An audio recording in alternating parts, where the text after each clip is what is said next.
تلنگانہ کے ضلع جنگاؤں میں تلنگانہ قانون ساز کونسل کے ٹیچرز زمرے کے لیے 27 فروری 2025 کو ہونے والے انتخابات کے لیے ضلع انتظامیہ نے الیکشن کمیشن آف انڈیا کے جاری کردہ رہنمایانہ خطوط کے اساس پر تمام تر ضروری انتظامات کر لیے ہیں۔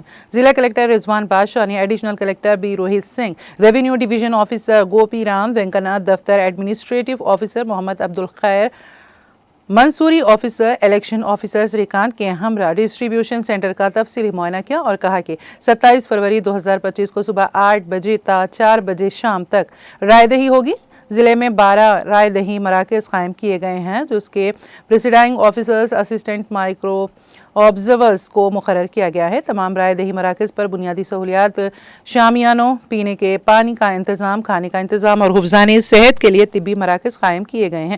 انہوں نے بتایا کہ ضلع جنگاؤں میں 1002 ٹیچرز کو حق رائے دہی حاصل ہے۔ انتخابی عملے میں 17 پریسائڈنگ آفیسرز، 18 اسسٹنٹ پریسائڈنگ آفیسرز، 37 او پی اوز، 18 مائکرو آبزرورز مقرر کیے گئے ہیں۔ انہوں نے پورے انتخابی عمل کی سخت نگرانی کرنے اور کسی بھی بے قاعدگی کے تدارک کے لیے ضروری اقدامات کرنے کا اعلان کیا۔